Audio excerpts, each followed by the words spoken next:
கிறிஸ்துவுக்குள் பிரியமான எனது அன்பு சகோதர சகோதரிகளே, ஆண்டவராகிய இயேசு கிறிஸ்துவின் திருப்பெயரில் உங்களை யாவரையும் நான் வாழ்த்துகின்றேன். காணொளி வழியாக உங்களை நான் பார்ப்பதில் பெரும் மகிழ்ச்சி அடைகின்றேன். இந்த அருமையான ஓய்வு நாள் காலை வேளையில் இந்த ஆராதனை நேரத்தில் நாம் இல்லத்திலிருந்து கடவுளை துதிக்கும்படியாக போற்றும்படியாக கடவுள் ஒரு வாய்ப்பை நமக்கு கொடுத்திருக்கிறார். பாடல்கள் வழியாகவும் திருவசனங்கள் வழியாகவும் செய்தியின் வழியாகவும் ஜபத்தின் வழியாக நாம் கடவுளோடு உறவாட, அன்பு செலுத்த, கடவுளை பார்க்க நாம் அழைக்கப்பட்டிருக்கிறோம். கடவுளை நாம் அன்றாடுவோம். கண்களை மூடி இருந்த இடத்தில் நாம் ஆண்டவரை நோக்கி பார்ப்போமாக.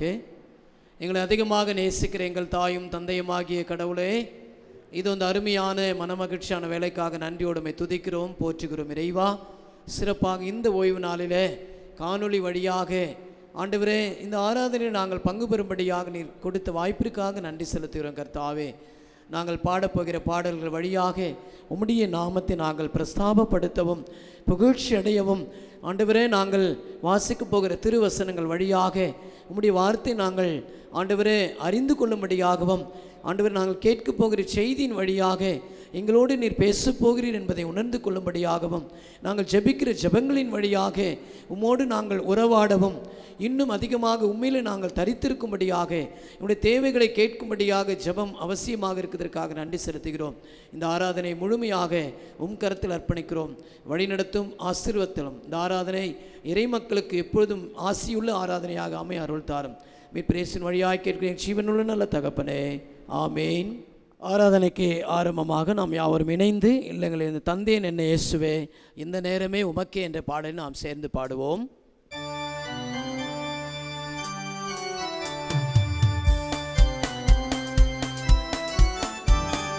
தந்தேன் என்னை இயேசுவே இந்த நேரமே உமக்கே, தந்தேன் என்னை இயேசுவே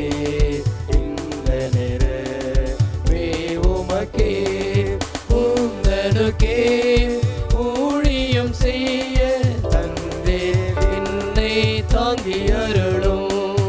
உந்தனுக்கே ஊழியம் செய்ய தந்தே என்னை தாங்கி அருளும். தந்தேன் என்னை இயேசுவே இந்த நேரமே உமக்கே, ஜீவகாலம்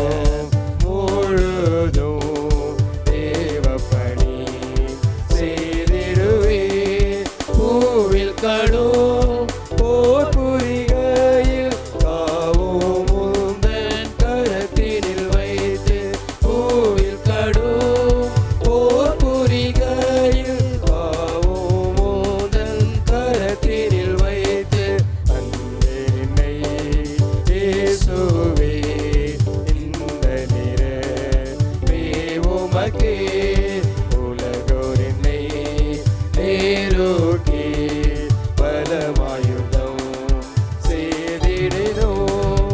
நலமாய் சர்வ ஆயுதம் போடு நாயிரத்தேனில் நாதவில்லுவேன். நலமாய் சர்வ ஆயுதம் போடு நானிலத்தேனில் நாதவில்லுவேன். தந்தேன் என்னை இயேசுவே இந்த நேரமே உமக்கே, உந்தன் சித்தமே செய்வேன், எந்தன் சித்தம் ஒழித்திடுவேன். எந்த இடம் எனக்கு காட்டிடும் இயேசுவே அங்கே இதோ போகிறேன்.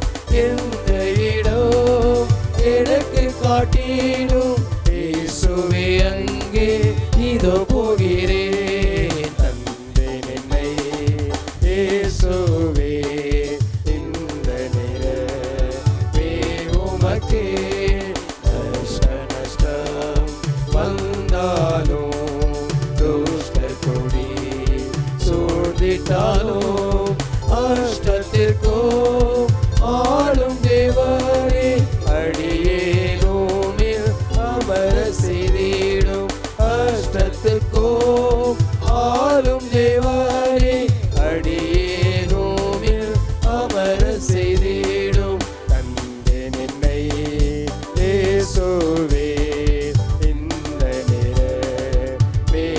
உமக்கே. துதிப்பாடலாக கடவுளை நாம் ஆராதிக்கின்றவாறு, எனக்கு ஒத்தாசை வரும் பர்வதங்களுக்கு நேராக என் கண்களை ஏறெடுப்பேன் என்று சொல்லி சங்கீதம் 121 தாவீது அரசன் சொல்லுகின்ற அந்த வார்த்தைக்கு நாங்க ஆண்டவரை நோக்கி பார்ப்போம். உதவி வரும் கண்மலை நோக்கி பாருங்கள்.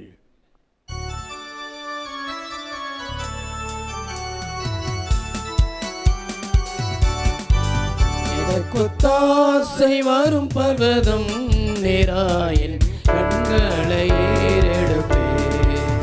எனக்கொத்தாசை வரும் பர்வதம் நேராயின் கண்களை ஏறெடுப்பேன்.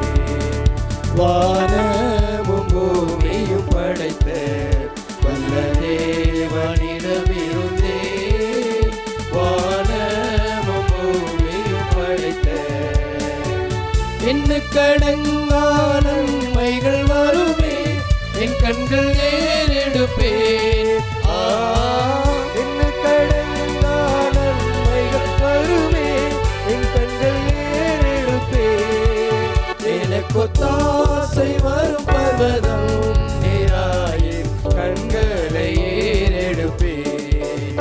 மலைகள் பெயர்ந்தகன்றிடினும், நிலை மாறி புவி அகன்றிடினும், மலைகள் பெயர்ந்தகன்றிடினும், மாறிடுமோ அவர் கிருபை என்னாலும் ஆறுதல் எனக்கவரே. மாறிடுமோ அவர் கிருபை என்னாலும் ஆறுதல் எனக்கவரே. எனக்கொத்தாசை வரும் பர்வதம் நேராயின் கண்களை ஏறெடுப்பேன்.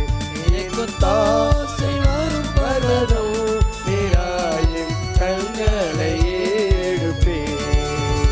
என் காலை தள்ளாட ஓட்டார், என்னை காக்கும் தேவன் உறங்குகிறார். என் காலை தள்ளாட ஓட்டார், இஸ்ரவேலை காக்கும் நம் தேவன் ராப்பகல் உறங்காரே. இஸ்ரவேலை காக்கும் நம் தேவன் ராப்பகல் உறங்காரே. எனக்கொத்தாசை வரும் பர்வதம் நேராயின் கண்களை ஏறெடுப்பேன். எனக்கொத்தாசை வரும் பர்வதம் நேராயின் கண்களை ஏறெடுப்பேன். வலப்பக்கத்தில் விழவரே, வழுவாமல் காப்பவர் அவரே. வலப்பக்கத்தில் விழவரே, சூரியன் பகலில் சந்திரன் இரவில் சேதப்படுத்தாதே. சூரியன் பகலில் சந்திரன் இரவில் சேதப்படுத்தாதே.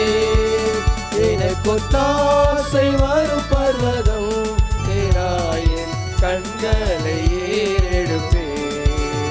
எனக்கொத்தாசை வரும் பர்வதம் நேராயின் கண்களை ஏறெடுப்பேன்.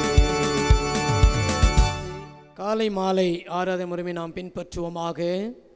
கடவுளை தொழுவோம். கடவுள் ஆவியாக இருக்கிறார். அவரை தொழுது கொள்ளுகிறவர்கள் ஆவியோடும் உண்மையோடும் அவரை தொழுது கொள்ள வேண்டும். நம்முடைய பிதாவாகி கடவுளாலும் கர்த்தராகிய இயேசு கிறிஸ்துவாலும் கிருபையும் சமாதானம் உண்டாவதாக. இது கர்த்தர் உண்டு பண்ணின நாள், இதிலே களி கூர்ந்து மகிழ கடவோம்.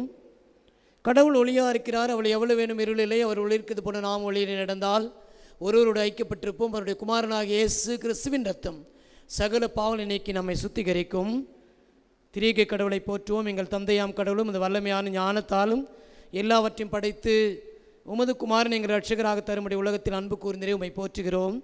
குமாரனாம் கடவுளை பாவத்தை தவிர்த்து எல்லாவற்றிலும் எங்களைப் போன் மனிதனாகி எங்கள் பாவங்களுக்காக ஒப்பு கொடுக்கப்பட்ட எங்கள் நீதிக்காக உயிர்த்தெழும்பருமை போற்றுகிறோம்.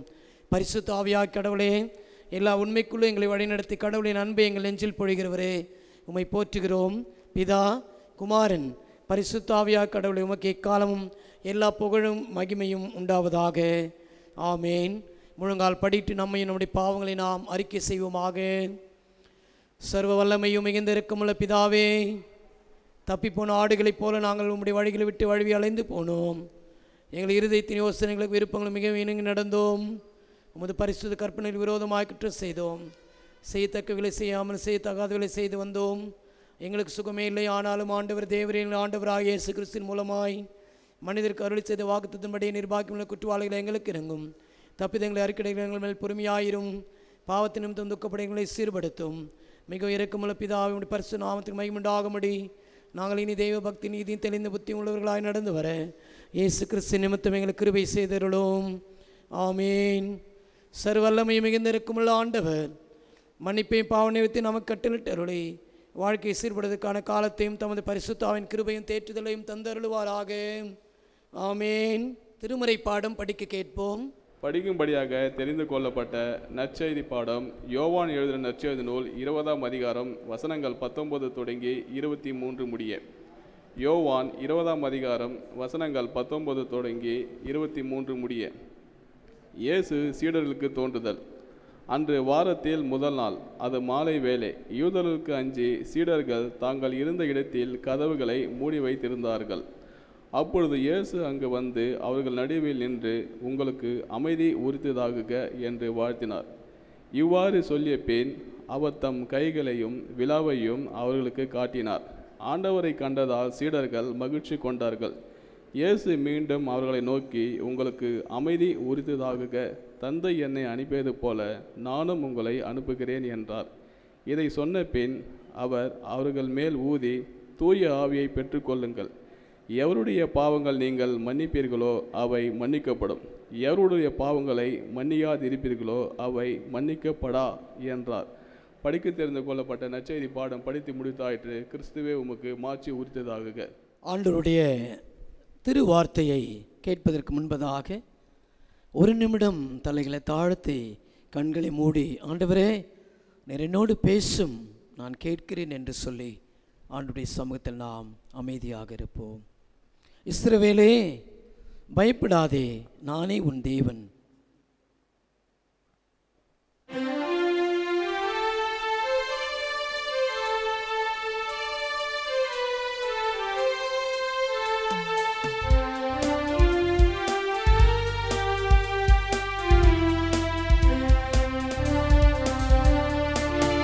இஸ்ரவேலே பயப்படாதே, நானே உன் தேவன். இஸ்ரவேலே பயப்படாதே, நானே உன் தேவன். வழியும் சத்தியமும் ஜீவனும் நானே. வழியும் சத்தியமும் ஜீவனும் நானே. இஸ்ரவேலே பயப்படாதே, நானே உன் தேவன்.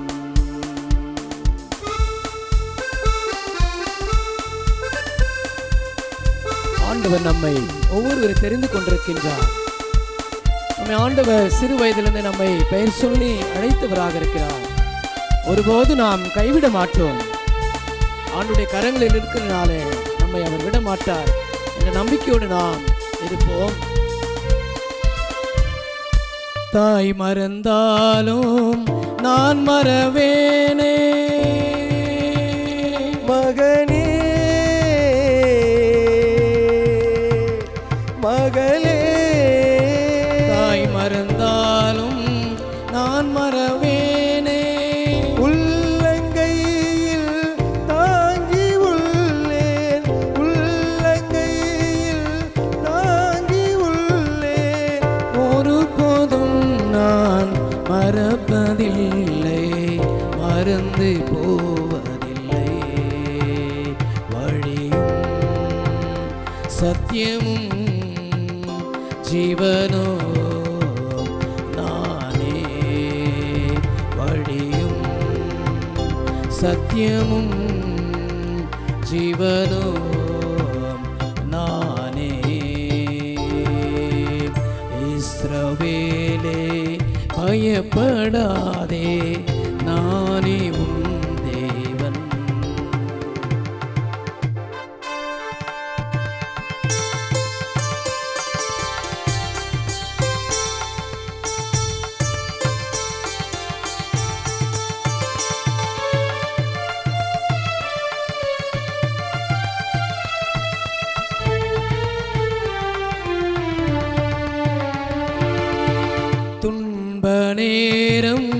சோர்ந்து விடாதே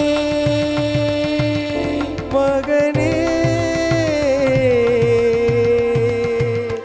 மகளே துன்ப நேரம் சோர்ந்து விடாதே ஜீவகிரீடம் உனக்கு தருவேன் ஜீவகிரீடம் உனக்கு தருவேன் சீக்கிரம் வருவேன் அழைத்து செல்வேன் எழுந்து ஒளி வீசு வழியும் சத்தியமும் ஜீவனும் நானே வழியும் சத்தியமும் ஜீவனும் நானே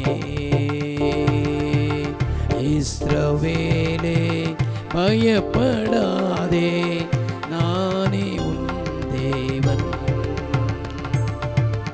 இஸ்ரவேலே பயப்படாதே நானே உன் தேவன். அன்பின் ஆண்டவரே, நல்ல வேலைக்காக நன்றி சொல்லுகிறோம். சிறப்பாக ஆண்டவரே உம்முடைய வார்த்தையை அடியேன் பகிர இருக்கின்றேன். என்னோடு நீர் பேசும்படியாக நான் ஜெபிக்கிறோம். உம்முடைய வார்த்தை எங்களுக்கு ஆறுதல் அளிக்கின்ற வார்த்தையாக, ஆசியளிக்கின்ற வார்த்தையாக, அன்பின் வார்த்தையாக அமையும்படியாக நாங்கள் ஜெபிக்கிறோம். வழி நடத்தும் மீட்பிரேசின் வழியாய் கேட்கிறேன் ஜீவனுள்ள நல்ல தகப்பனே, ஆமேன். கிறிஸ்துவுக்குள் பிரியமானவர்களே, இந்த அருமையான நாளில் ஆண்டவராக இயேசு கிறிஸ்துவின் திருப்பெயரை உங்களை யாவரையும் நான் வாழ்த்துகிறேன். குறிப்பாக நம்முடைய சென்னை பேராயத்தின் வழியாக நம்முடைய பேராயம் முழுவதுமாக அனுசரிக்கப்படுகின்ற தலைப்பு அருட்பணி வெளிப்பாடாகிட கிறிஸ்துவின் அழைப்பு. Christ invitations to be an expression of mission என்ற தலைப்பின் அடிப்படையில் இன்றைக்கு நாம் தியானிக்க அழைக்கப்பட்டிருக்கிறோம். ஒருவேளை இந்த காணொளி வழியாக தான் இந்த செய்தி நாம் ஒவ்வொரு வாரமும் பார்த்து கொண்டிருக்கிறோம். குறிப்பாக இன்றைய நாளில் நம்முடைய பேராயத்தின் வழியாக 3 குறிப்புகள் நமக்கு கொடுக்கப்பட்டிருக்கிறார்கள் திருமறை பாடமாக. எசேக்கியேல் 34ஆம் அதிகாரம் வசனங்கள் 25 முதல் 31 முடிய முதல் பகுதியாகவும், 2வது பாடம் 1 பேதுரு 2ஆம் அதிகாரம் வசனங்கள் 1 முதல் 10 முடிய குறிப்பிட்டிருக்கிறார்கள். 3வது நற்செய்தி பாடமாக யோவான் 20ஆம் அதிகாரம் வசனங்கள் 19 முதல் 23 முடிய நாம் வாசிக்க கேட்டிருக்கிறோம். சிறப்பாக இந்த அருமையான நாளில் நற்செய்தி பாடத்தை மட்டும் நாம் வாசித்திருக்கிறோம். நேரம் இல்லாததுனால மற்ற திருமறை பாடங்கள் நாம் படிக்க முடியாவிட்டாலும் அதை குறித்துதான தகவல்களை, செய்திகளை நான் உங்களோடு பகிர்ந்து கொள்ள நான் விரும்புகின்றேன். இன்றைய நாளில் குறிப்பாக பழைய ஏற்பாட்டின் புத்தகத்தில் முக்கியமான ஒரு பகுதியாக, புத்தகமாக, ஒரு தீர்க்க தரிசன நூலாக எசேக்கியேல் தீர்க்க தரிசன நூல் எழுதப்பட்டிருக்கிறதை நாம் காண முடிகின்றது. அதனுடைய பின்னணியத்தை கூட நான் உங்களோடு பகிர்ந்து கொள்ள விரும்புகின்றேன். இந்த நாட்களில் 3 குறிப்புகளை நாம் சிந்திக்க அழைக்கப்படும். முதலாவது வாழ்வளிக்கும் அருட்பணியின் அழைப்பு. வாழ்வளிக்கும் அருட்பணியின் அழைப்பு. 2வது குறிப்பை நாம் கவனிக்கின்ற பொழுது தேர்ந்தெடுக்கப்பட்ட அருட்பணி ஆர் தெரிவு செய்யப்பட்ட திருப்பணி. 3வது குறிப்பை காணுகின்ற போது அச்சத்தை நீக்கி அமைதியை தரும் திருப்பணி. அச்சத்தை நீக்கி அமைதியை தரும் திருப்பணி. கிறிஸ்துவுக்குள் பிரியமானவர்களே, இந்த நாளில் கூட அருட்பணி என்று சொல்லுகின்ற பொழுதே நம்முடைய மனதிற்கு நிற்பவை ஆதி திருச்சபையில் ஆதி அப்போஸ்தலர்கள் செய்த மகத்தான பணிகளை நாம் எண்ணி பார்க்கிறோம்.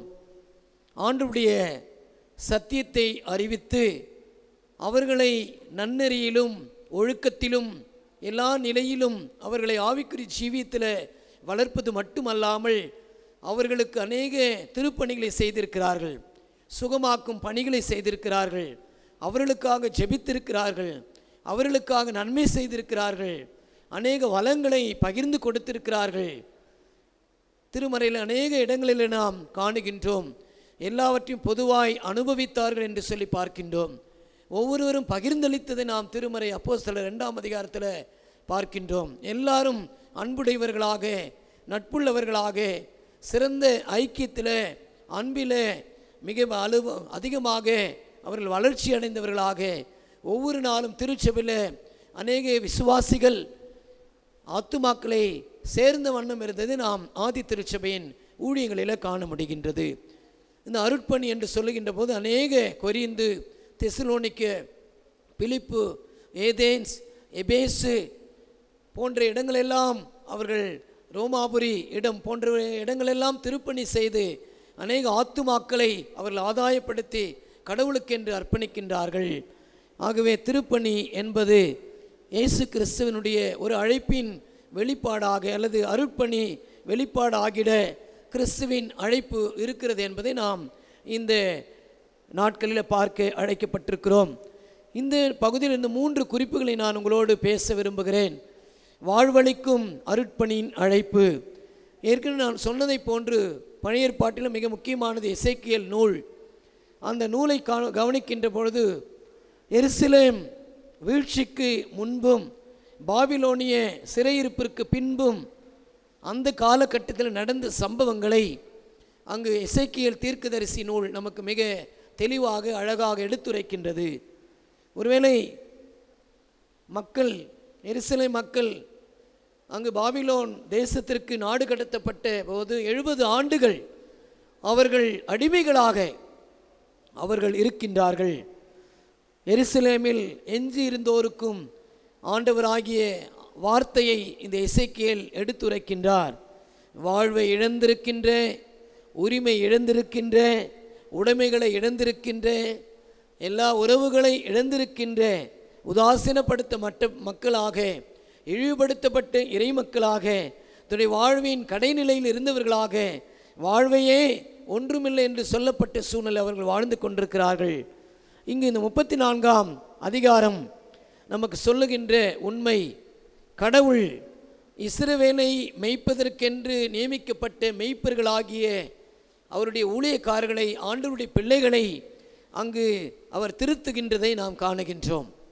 குறிப்பாக சுயநலமாய் வாழ்ந்து கொண்டிருக்கின்ற வாழ்க்கை குறித்து ஆண்டவர் அங்கு உரைக்கின்றார். ஒரு அறைகூவல் விடுகிறார். Selfish life. அங்கு மெய்ப்பர்கள் அல்லது ஆண்டவரால் அழைக்கப்பட்டு ஆண்டவருடைய பிள்ளைகளை நடத்துகிறவர்கள் ஒரு சுயநலமாக அவர்கள் வாழ்ந்து கொண்டிருக்கிறார்கள். ஆண்டவருடைய அடியார்கள் ஒரு சுயநலமாக வாழ்ந்து கொண்டிருக்கிறார்கள். அந்த வாழ்க்கையை ஆண்டவர் கண்டிக்கிறவராக இருக்கின்றார். இந்த பகுதியில் நாம் காணுகின்றோம். எசேக்கியேல் 34 பார்க்கின்ற போது இஸ்ரவேலின் ஆயர்கள் என்று சொல்லி ஒரு பகுதி கொடுக்கப்பட்டிருக்கின்றது. அதில் காணுகின்ற போது அவர்கள் எப்படியெல்லாம் இஸ்ரவேல் மக்கள் ஆகிய மந்தைகளை அவர்கள் வழிநடத்தினார்கள் என்பதை மிக தெளிவாக இங்கு 1 முதல் 6 முடிய அந்த வசனங்களில் நாம் காணுகின்றோம். அதில் குறிப்பாக எழுதப்பட்ட மந்தையை மேய்க்காமல் மாறாக எது கிடைக்கிறதோ அதை மட்டும் நாடுகிறீர்கள், அது சிறந்த வாழ்க்கை அல்ல. மெய்ப்பர்கள் மக்களை போஷிக்க இருக்க வேண்டும், மக்கள் எதை விரும்புகிறார்களோ அதை செய்ய வேண்டும் என்று சொல்லி மெய்ப்பர்களுக்கு ஆண்டவர் ஒரு அறைகூவலை கொடுக்கிறவராக இருக்கின்றார்.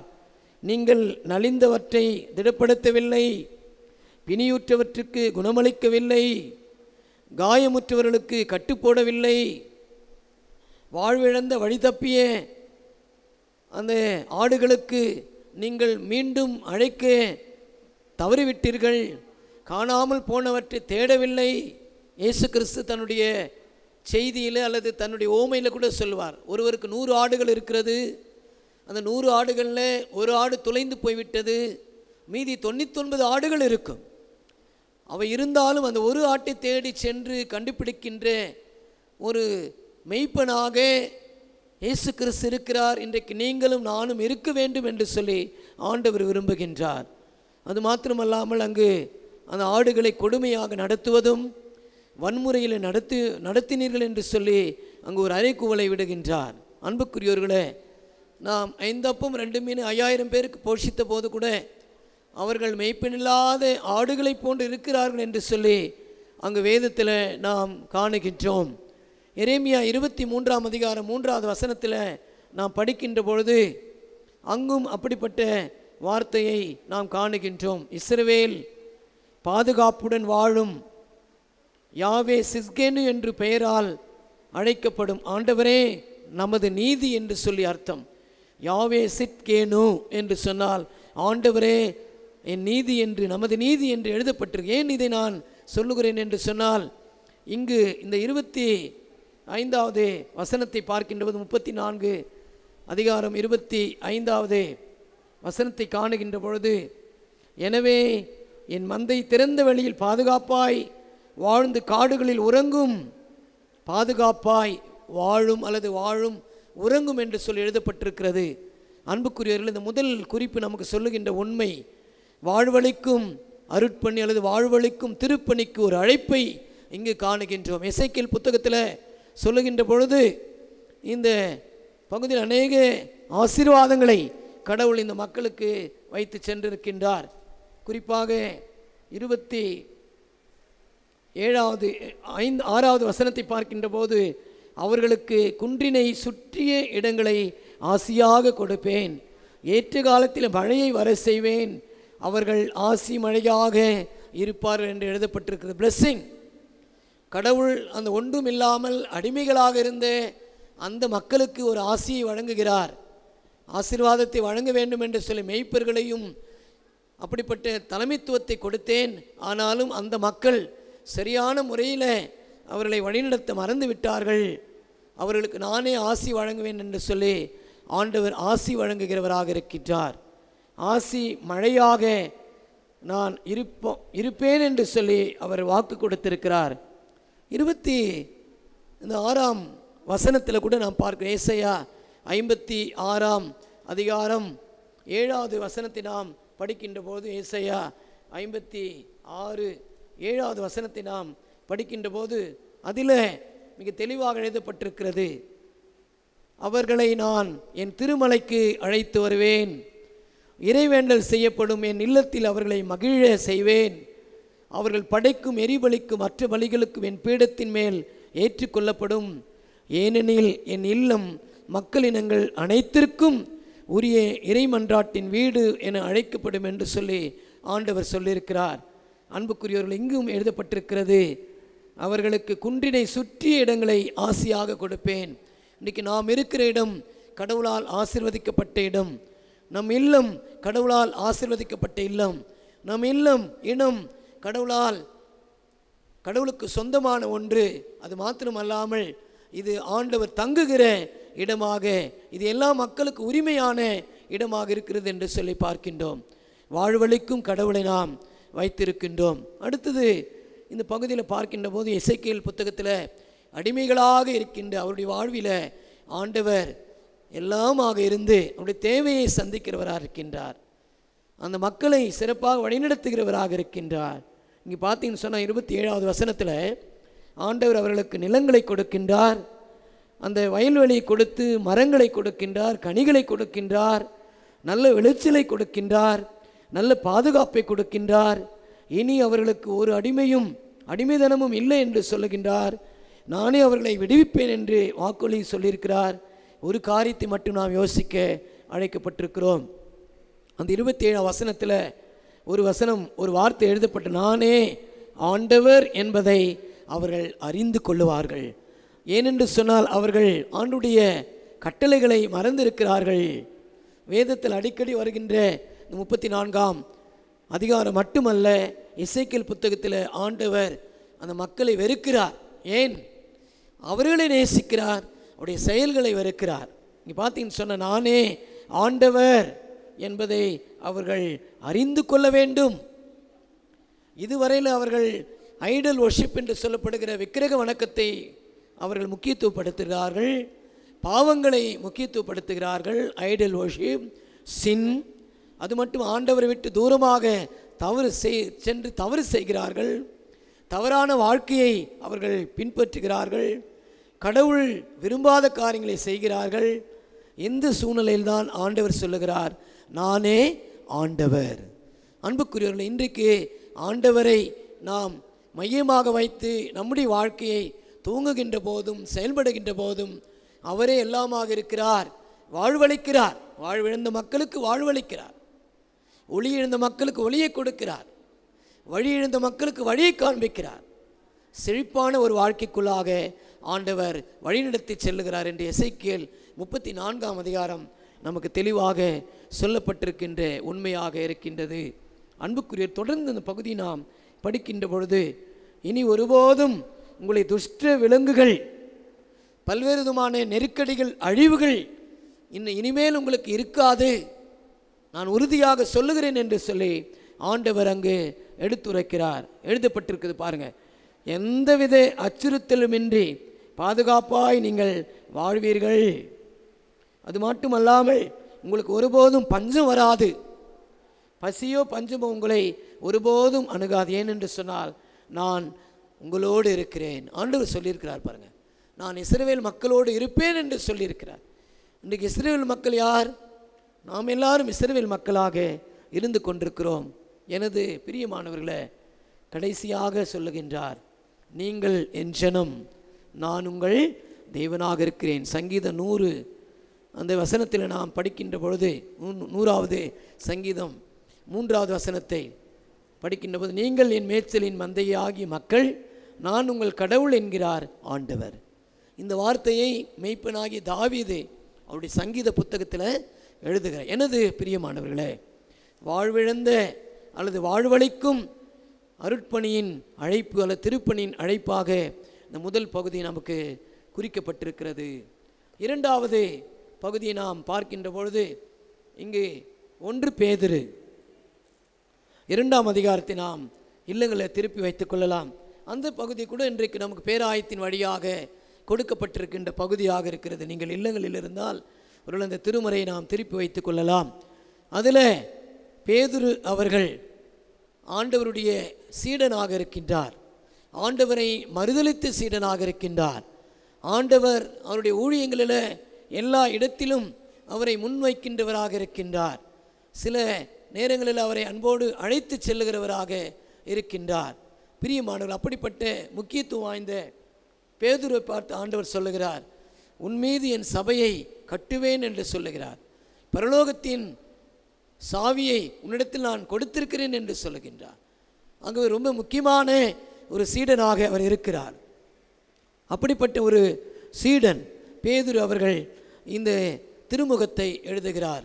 அதில் அங்கே என்ன சூழ்நிலையில் எழுதப்படுகிறது என்று சொன்னால், சிதறடிக்கப்பட்ட மக்களாக, தற்காலிக குடிகளாக வாழ்ந்து கொண்டிருக்கிற அன்பு மக்களுக்கு பேதுரு அடிகளார் எழுதுகிறார். உங்களுக்கு அமைதியும் சமாதானமும் அருளும் அதிகமாக பெருகட்டும்.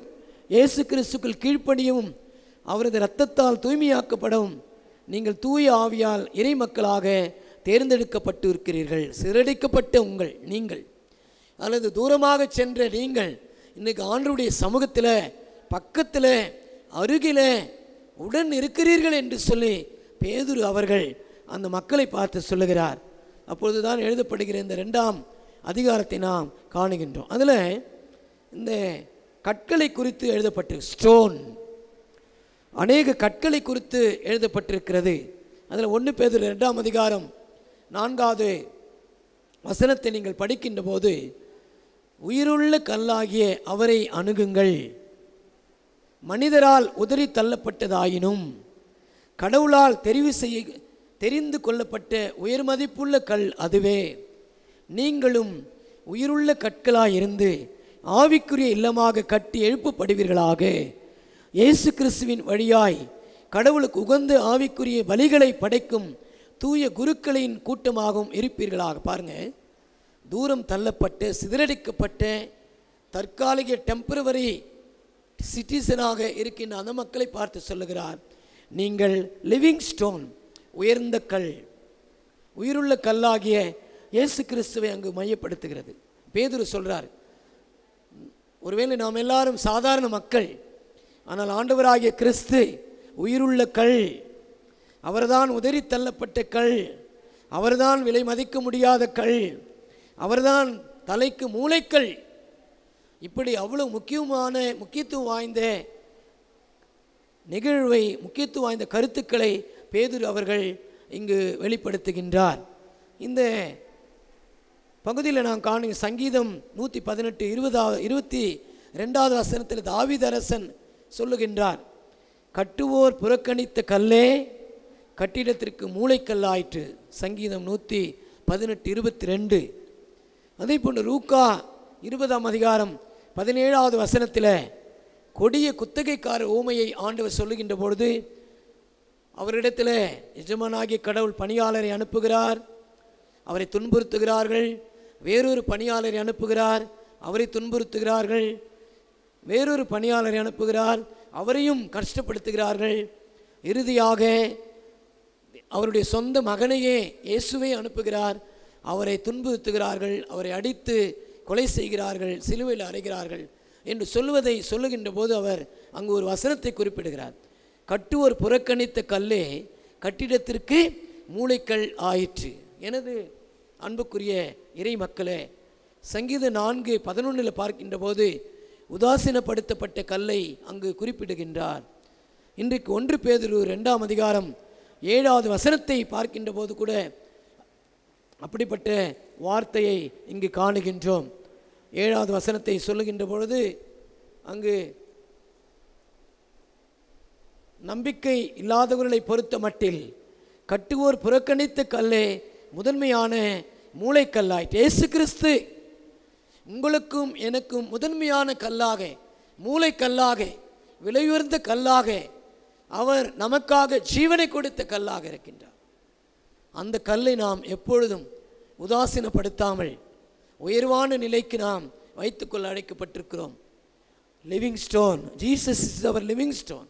இயேசு கிறிஸ்து நம்முடைய வாழ்வில் அவர் உயிருள்ள கல்லாக இருந்து கொண்டு அவரை நாம் தேடவில்லை என்றால் நாம் உயிரற்றவர்களாக மாறிவிடுவோம். இந்த பேதுரு அடிகளார் தன்னுடைய வாழ்க்கையை குறித்து சொல்லுகின்றார். என்னுடைய வாழ்க்கை தூரம் போனப்பட்ட கல்லாக இருந்தாலும் ஆண்டவரே என்னுடைய வாழ்வின் உயர்ந்த கல்லாக இருக்கின்றார், அவருக்காக என் வாழ்வை நான் அர்ப்பணிக்கிறேன். இந்த மக்களை பார்த்து சொல்லுகிறார். தேர்ந்தெடுக்கப்பட்ட திருப்பணி அல்லது கடவுளால் பிரித்தெடுக்கப்பட்ட திருப்பணி என்று சொல்லுகின்ற போது அவ்வளவு முக்கியத்துவம் வாய்ந்ததாக இருக்கிறது. இன்றைக்கு நாம் எந்த அளவிற்கு அந்த திருப்பணிக்கு முக்கியத்துவம் கொடுக்கிறோம், அந்த உண்மையான பணிக்கு நாம் முக்கியத்துவம் கொடுக்கிறோம், அந்த உயர்வான பணிக்கு நாம் முக்கியத்துவம் கொடுக்கிறோம், அந்த உண்மையான பணியாளர்களுக்கு நாம் எந்த அளவுக்கு முக்கியத்துவம் கொடுக்கிறோம். இங்கு பேதுரு அவர்கள் தன் நிலைமையை உணர்ந்து ஆண்டவரை இங்கு மையப்படுத்துகிறதை நாம் காணுகிறோம். ஒருவேளை தூரம் தள்ளப்பட்ட அந்த மக்களை பார்த்து ஆண்டவர் சொல்லுகிறார், இந்த பேதுரு அடிகளார் சொல்லுகிறார், ஆனால் நீங்கள் தேர்ந்தெடுக்கப்பட்ட வழிமரபினர். எழுதப்பட்டிருக்கிறது பாருங்க, chosen generation. You are all chosen generation. We are all chosen generation. தேர்ந்தெடுக்கப்பட்ட வழிமரபினர். நாம் ஏதோ ஒரு குறிப்பிட்ட நோக்கத்திற்காக, ஒரு பர்பஸ்க்காக நாம் தெரிவு செய்யப்பட்டிருக்கிறோம். அதை நாம் உணர வேண்டும். கிறிஸ்தவர்களாக நாம் தெரிவு செய்யப்பட்டிருக்கிறோம், ஒரு விசுவாசிகளாக நாம் தெரிவு செய்யப்பட்டிருக்கிறோம். எல்லோரும் இருக்கிறாங்க, எல்லாரும் அவருடைய பிள்ளைகள் இல்லை, நம்மை மட்டும் கடவுள் தெரிவு செய்திருக்கிறார். We are all chosen by God. கடவுள் மூலமாக நாம் தெரிவு செய்யப்பட்டவர்கள். அதன் பிறகு பார்க்கின்ற போது we are all Royal priesthood. நாம் எல்லாரும் அரச குருக்களின் கூட்டத்தினர், ராயல் priesthood. நம்ம எல்லாரும் கௌரவமிக்க மக்கள். கிறிஸ்தவர்கள் என்று சொன்னாலே அவருடைய பிள்ளைகள். ஒருவேளை கடவுளுடைய பிள்ளை என்று சொல்லும்போது நமக்கு எவ்வளோ பெருமை வருது பாருங்க. I am a son of God. நான் கடவுளுடைய மகன். we are all children of God. நாம் கடவுளுடைய பிள்ளைகள் என்பதை சொல்லுகின்ற போதே we are all daughters of God. கடவுளுடைய மகள்கள், மகன்கள் என்று சொல்லுகின்ற போது ஒரு பெருமை நமக்கு இருக்கிறது. அந்த அளவுக்கு நம்ம சொல்ல முடியுமா? நான் கடவுளுடைய மகன், கடவுளுடைய மகள் என்று சொல்ல வேண்டும். ஆண்டவர் சொல்லுகிறார், நீங்கள் அரச குருக்களின் கூட்டத்தினர். அடுத்தது பார்க்கின்ற போது, எப்பா நீங்கள் எல்லாம் பாவம் செய்து அழுக்கானவர்களாக மாறிவிட்டீங்க, உங்களை கழுவி தூய்மைப்படுத்தி தூய மக்கள் என்று நான் தான் சொன்னேன். ஹோலி நேஷன். இங்கே பேதுரு சொல்கிறார் பாருங்க, நீங்கள் எல்லாரும் தூய மக்களினத்தினர், அவரது உரிமை சொத்து. அவரது உரிமை சொத்து. You are all property of God. கடவுளுடைய சொத்துக்களாக நீங்கள் இருக்கிறீர்கள். என்னுடைய சொத்து யார்? கடவுள். எனக்கு கேரண்டி யார்? கடவுள். என் வாழ்க்கையை கொடுத்தவர் யார்? கடவுள். அவர்தான் எனக்கு எல்லாம் என்பதை நாம் உணர்ந்து கொள்ள அழைக்கப்பட்டிருக்கிறோம். இங்கே எழுதப்பட்டிருக்கிறவா, எதற்காக நீங்கள் தெரிவு செய்யப்பட்டிருக்கிறீர்கள்? எதற்காக உங்களை நான் ஆசாரிய கூட்டம் என்று அழைத்தேன்? என்னுடைய ஆசாரிய பணி செய்ய. எதற்கு நான் ராஜரீக அரச குருக்களின் கூட்டத்தினர் என்று சொன்னேன்? என்னுடைய திருப்பணிகளை செய்வதற்கு. நீங்கள் எல்லாரும் என்னுடைய பணியாளர்கள். நான் முதன்மையானவனின் பணியாளர் என்று ஆண்டவர் அழைக்கிறார். அது மட்டுமல்லாமல் ஆண்டவர் உங்களை நான் இருளில் இருந்து ஒளிக்கு வரவழைத்தேன். இருளான வாழ்க்கையிலிருந்து, இருளான சூழ்நிலையிலிருந்து, கஷ்டத்திலிருந்து, வியாதியிலிருந்து, துன்பத்திலிருந்து, துக்கத்திலிருந்து, நெருக்கடியிலிருந்து உங்களை நான் அழைத்தேன். எதற்காக? என்னுடைய ஒளியை காண்பிக்க, என்னுடைய ஒளியை எடுத்து சொல்ல, என்னுடைய ஒளியை பிரகாசிக்க. எழும்பி பிரகாசி, உன் ஒளி வந்தது என்று சொல்லி வேதத்தில் வாசிக்கிறோம். நானே உலகத்தின் ஒளி ஆண்டவர் சொல்லுகிறார். இனிமேல் உங்களுக்கு இருள் இல்லை. இருளிலிருந்து உங்களை அந்தகாரத்தினின்று உங்களை ஆச்சரியமான ஒளியினிடத்திற்கு நான் வரவழைத்தேன். நீங்கள் தெரிவு செய்யப்பட்ட மக்கள் என்று ஆண்டவர் சொல்லுகின்றார். நீங்கள் மேன்மை மிக்க செயல்களை அறிவிக்க உங்களை நான் அழைத்தேன். இந்த ஆண்டவருடைய திருப்பணி என்பது சாதாரண ஒரு பணி அல்ல.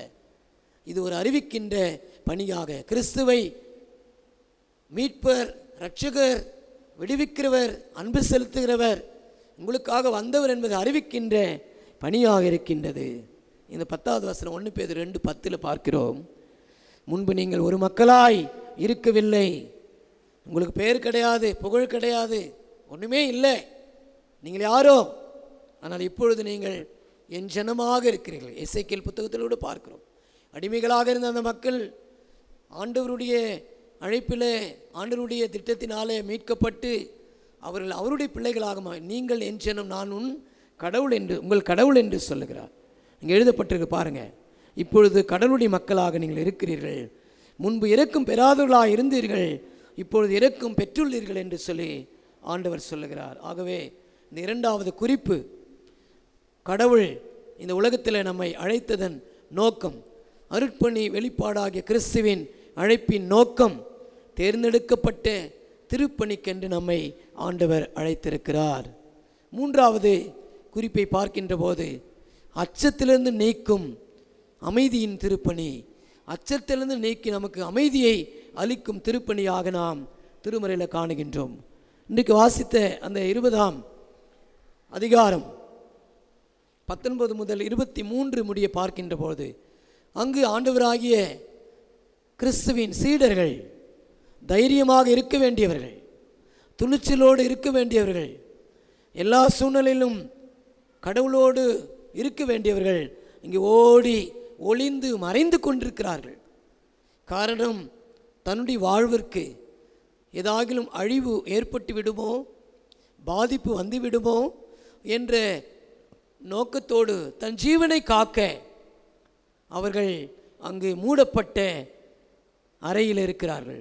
இங்கே படிக்கிறோம் 20வது அதிகாரம் 19வது வசனத்தில், அன்று வாரத்தின் முதல் நாள் அது மாலை வேளை, யூதர்களுக்கு அஞ்சி சீடர்கள் தாங்கள் இருந்த இடத்தில் கதவுகளை மூடி வைத்திருந்தார்கள். பயந்து நடுங்கிக் கொண்டு கதவுகளை மூடிக்கொள்ளுகிறார்கள். அன்புக்குரியவர்களே, தொடர்ந்து நாம் யோவான் 9ஆம் அதிகாரம் 22 பார்க்கின்ற போது கூட அங்கும் இந்த யூதர்களுக்கு பயந்து இருக்கின்ற சம்பவத்தை இந்த வசனத்தில் காணுகிறோம். ஏன் அவர்களுக்கு பயப்பட வேண்டும்? அப்படிதான் கடவுளுக்காக உயிர் போனா என்ன என்பதை அவர்கள் யோசிக்கவில்லை. மக்கள் யூதர்களுக்கு அஞ்சுகிறார்கள். இயேசுவை ஏற்றுக்கொள்ளுகிறவர்கள் பயந்தார்கள்.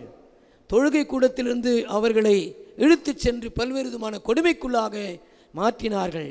அன்புக்குரியவர்களே, யோவான் 9ஆம் அதிகாரம் பார்வையற்ற மனிதனுடைய சம்பவத்தை நாம் காணுகின்றோம். அதில் இடம்பெற்றிருக்கின்ற இந்த 22வது வசனத்தை நான் படிக்கிறேன். யூதர்களுக்கு அஞ்சியதால் தான் அவருடைய பெற்றோர் இப்படி கூறினர். ஏனெனில் இயேசுவை மெசியாவாக ஏற்றுக்கொள்ளும் எவரையும் தொழுகை கூடத்திலிருந்து விலக்கிவிட வேண்டும் என்று யூதர்கள் ஏற்கனவே தங்களிடையே உடன்பாடு செய்தார்கள். அன்புக்குரியவர்களே, இங்கு பிறவிலேயே பார்வையற்று மனிதனை கடவுள் குணப்படுத்துகிறார்.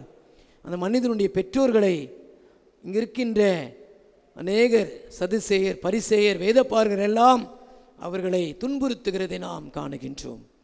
ஆகவே யூதர்களுக்கு அஞ்சி இந்த சீடர்களும் அந்த அரைக்கதை பூட்டிக் கொண்டிருக்கிறார்கள். யோவான் 19ஆம் அதிகாரம் 38வது வசனத்தில் பார்க்கின்ற போது, யோவான் 19:38வது வசனத்தில் நாம் படிக்கின்ற பொழுது, அங்கு அரிமத்தியா ஊரை சேர்ந்த யோசேப்பு என்பவர் இயேசுவின் சீடர்கள் ஒருவர். யூதருக்கு அஞ்சியதால் தம்மை சீடர் என்று வெளிப்படையாக காட்டிக்கொள்ளாதவர் அவர் இயேசுவின் உடலை எடுத்து கொண்டு போக பிலாத்துவிடம் அனுமதி கேட்டார். எனது அன்புக்குரிய இறைமக்களே, இன்றைக்கி நாம் பயப்படுகிறோம். அநேக சூழ்நிலையில் நாம் பயந்து வாழ்ந்து கொண்டிருக்கிறோம். இந்த பகுதியில் கூட இந்த பயந்து கொண்டிருக்கின்ற இந்த சீடர்களை பார்த்து ஆண்டவர் என்ன செய்கிறார் பாருங்க. மூடப்பட்ட கதவுக்குள்ளாக ஆண்டவர் இருக்கின்றார். இயேசு அங்கு வந்து அவர் நடுவில் நிற்கின்றார்.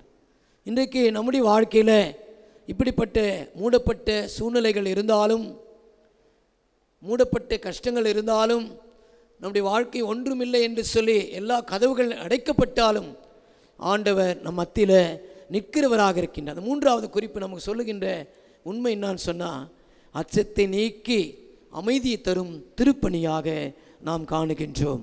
இந்த பகுதியில் தொடர்ந்து வாசிக்கின்ற போது இயேசு கிறிஸ்துவினுடைய சீடர்களுக்கு கடவுள் அமைதியை கொடுக்கிறார். அமைதி அப்படின்னு சொல்லுகின்ற போதே நாம் நம்முடைய நினைவுக்கு வருகின்ற ஒரு காரியத்தை பார்க்கிறோம். நலம் அல்லது சிறப்புள்ள வாழ்க்கை அல்லது முழுமையான வாழ்க்கை அல்லது நல்வாழ்வு, பரிபூரண வாழ்க்கை, செழிப்பான வாழ்க்கை, நிறைவாழ்வு, இதுக்கெல்லாம் ஒரே அர்த்தம் ஷாலோம். ஷாலோம் என்ற கிரேக்கு பதம் அமைதி என்று அர்த்தம். அன்புக்குரியவர்களே, இந்த சீடர்களுக்கு கடவுள் இப்படிப்பட்ட ஒரு வாழ்க்கை தான் ஆண்டவர் கொடுக்கிறவராக இருக்கின்றார். அது மாத்திரம் அல்லாமல் தன்னுடைய காயங்களை காட்டுகின்ற ஒரு இயேசுவை காணுகின்றோம்.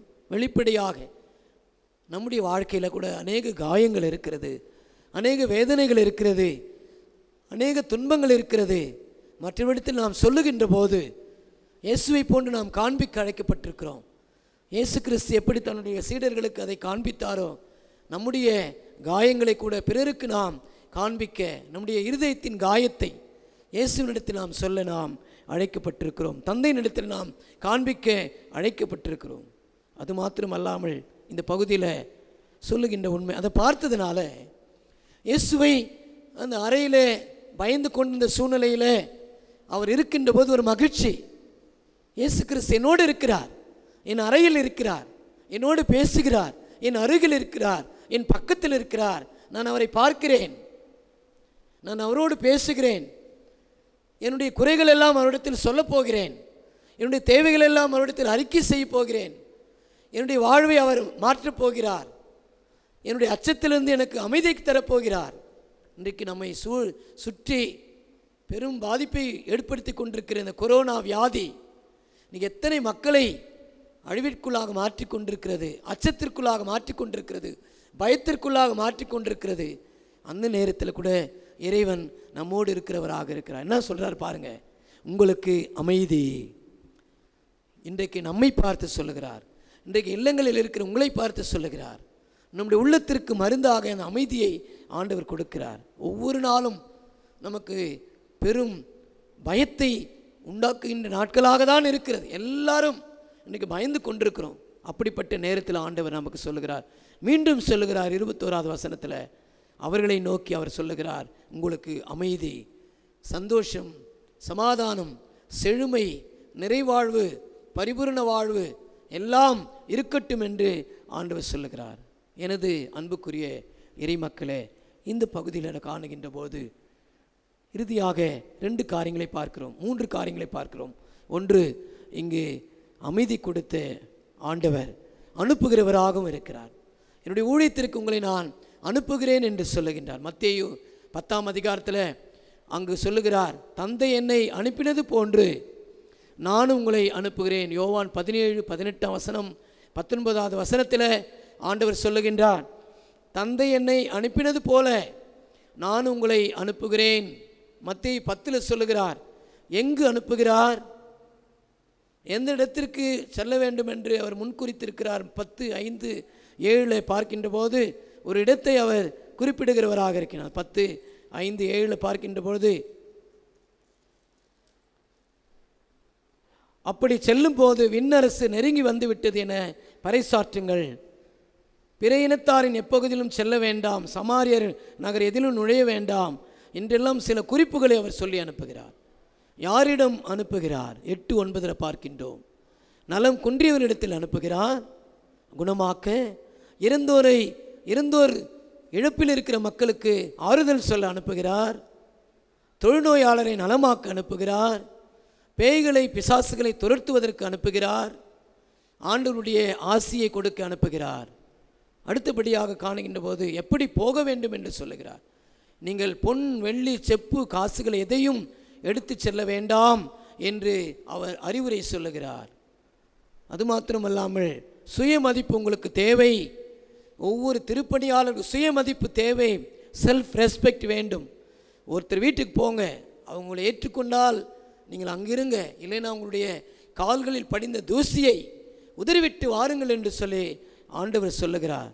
எவராகிலும் உங்களை ஏற்றுக்கொள்ளாமலும் நீங்கள் அறிவித்தவருக்கு செவி சாய்க்காமல் இருந்தால் அவரது வீட்டை அல்லது நகரை விட்டு வெளியேறும் பொழுது உங்கள் கால்களில் படிந்த தூசியை உதறிவிடுங்கள் என்று ஒரு செல்ஃப் ரெஸ்பெக்டை கடவுள் கொடுத்திருக்கிறார்.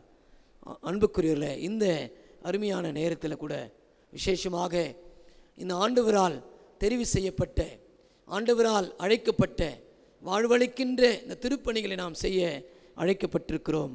இப்படி நாம் செய்கின்ற போது உண்மையாகவே ஆண்டவர் இன்றைக்கு நம்மோடு பேசின காரியங்கள் நம்முடைய வாழ்க்கையில் எப்போதும் அசைப்போடும் என்று நான் விரும்புகிறேன். முதல் குறிப்பை நான் சொன்னேன், வாழ்வளிக்கும் திருப்பணியின் அழைப்பு. இரண்டாவது குறிப்பை நான் பகிர்ந்தளித்தேன், தேர்ந்தெடுக்கப்பட்ட திருப்பணி. மூன்றாவது குறிப்பு, அச்சத்திலிருந்து நமக்கு அமைதி தருகின்ற திருப்பணியாக இருக்கின்றது.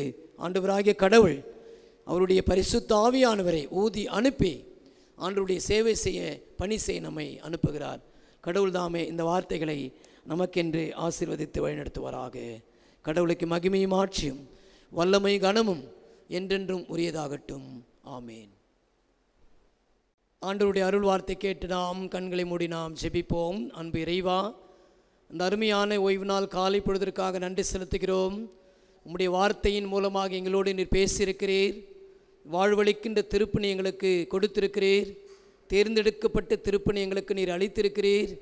சிறப்பாக அச்சத்திலிருந்து எங்களுக்கு அமைதி கொடுக்கின்ற திருப்பணி எங்களுக்கு கொடுத்திருக்கிறீர் என்பதை நாங்கள் நினைக்கிறோம், அதை நாங்கள் யோசிக்கிறோம். மீட்பர் இயேசுவின் வழியாக கேட்கிறோம் எங்கள் ஜீவனுள்ள நல்ல தகப்பனே, ஆமேன். நம்மையும் நம்முடைய விசுவாசத்தை ஆண்டவருக்கு நேராக அறிக்கை செய்வோமாக. வானத்தையும் பூமியும் படைத்த சர்வவல்லமையுள்ள பிதாவாகிய தேவனை விசுவாசிக்கிறேன். அவருடைய ஒரே குமாரனாகி நம்முடைய நாதர் இயேசு விசுவாசிக்கிறேன். அவர் பரிசுத்த ஆவினாலே கன்னிமரி உற்பத்தி பிறந்தார். பொந்து பிலாத்தின் காலத்தில் பாடுபட்டு சிலுவையில் அறையுண்டு மரித்து அடக்கம் பண்ணப்பட்டு பாதாளத்தில் இறங்கினார். 3ஆம் நாள் மரித்தோர்த்து எழுந்தெழுந்தார். பரத்திற்கேறி சர்வவல்லமையுள்ள பிதாவாகிய தேவனுடைய வலது பாற்றை வைத்திருக்கிறார். அவரிடத்திலிருந்து உயிரோடு மருத்துவ நியாயத்திற்கு வருவார். பரிசுத்த விசுவாசிக்கிறேன். பொதுவாருக்கு பரிசு சபையும் பரிசுவனுடைய ஐக்கியமும் பாவம் மன்னிப்பும் சரீர உயிர்த்தெழுதல் நித்திய ஜீவன் உண்டு என்று விசுவாசிக்கிறேன். ஆமேன்.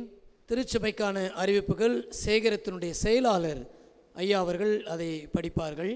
திருச்சபைக்கான அறிவிப்புகள். ஆன்லைன் காணொளி மூலமாக இறை செய்தியை பார்த்து கொண்டிருக்கும் இறைமக்கள் அனைவருக்கும் திருச்சபையின் சார்பாக நன்றிய வணக்கத்தையும் தெரிவித்துக் கொள்கின்றோம். கடந்த வாரத்தில் காணொளி மூலம் அறிவித்தபடி பல இறைமக்கள் ஆலயத்திற்கு வந்து ஜெபித்துவிட்டு இம்மாத சந்தா காணிக்கைகளை பெட்டியில் போட்டு சென்றிருக்கின்றார்கள். அனைவருக்கும் நன்றி.